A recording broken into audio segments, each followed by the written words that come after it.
Robin Wright, Middle East analyst for the Woodrow Wilson Center, and David Sanger, chief Washington correspondent for the New York Times. David, we have a lot of negotiations going on in Geneva, but it's not just in Geneva, right?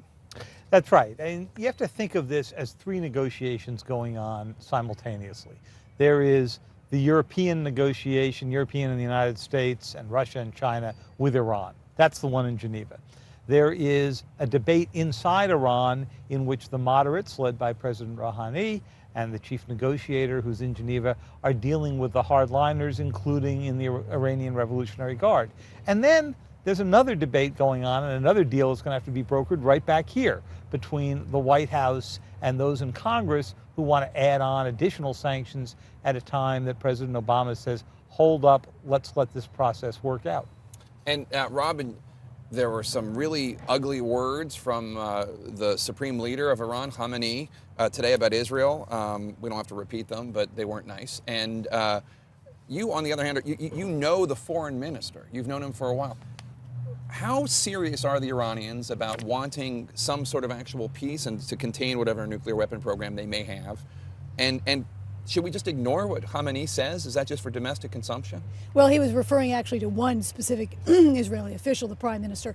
That doesn't make that any less despicable. But the foreign minister actually is an interesting character because he went to the University of Denver and had many of the same professors as Condoleezza Rice did.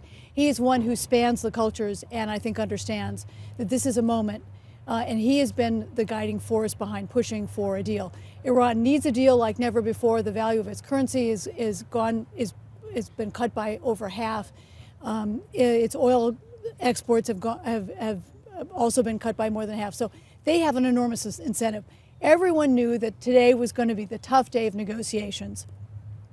The hope is that tomorrow that you get the kind of breakthrough that will allow John Kerry to go back to Geneva, the foreign ministers from all the 5 permanent members of the UN to come back and kind of formally announce we finally have a deal with Iran that will open the way 6 months down the road to solve this problem. I would be surprised, I think, if we don't get a deal.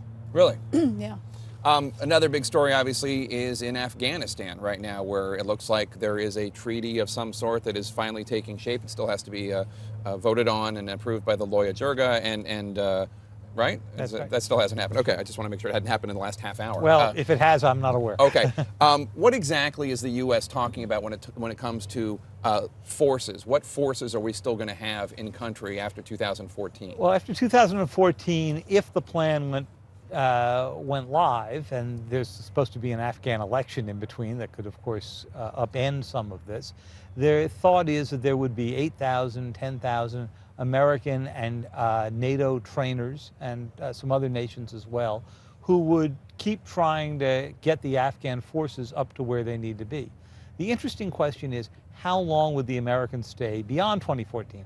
The agreement, as it is put together right now, goes on for till 2024 and beyond.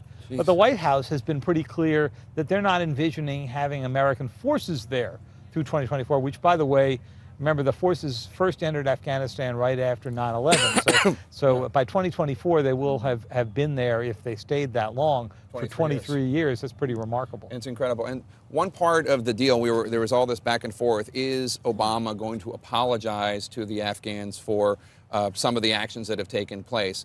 Samantha Power, the U.S. ambassador to the United Nations today, was asked about this, and she said, "We've been very clear, we have nothing to apologize for." But here's Samantha Power in 2003 speaking more theoretically about the U.S. apologizing. It's the tendency of states, as you could argue that on some level it is also of individuals, not to look back and not to reckon with what we've done wrong. And we have to look at ourselves. We haven't, slavery would similarly probably be cathartic to apologize for. We've never done that. Only the Japanese Americans got an apology.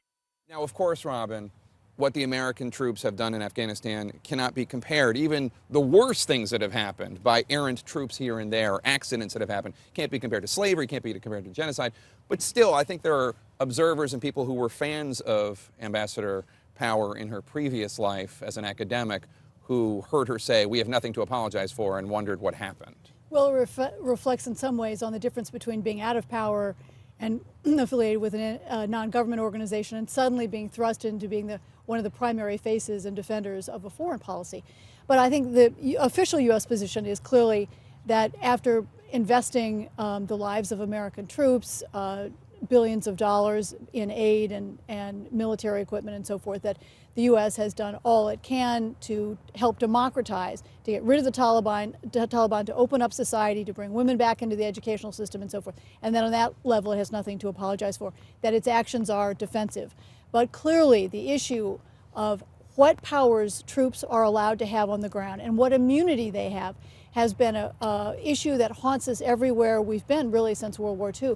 It was the critical issue that forced us really out of Iraq. The Iraqis didn't want us. We couldn't come to an agreement. And it is the issue in Iran that also led to the revolution and Ayatollah Khomeini's fame over the same issue. Robin, David, thank you so much. Great discussion.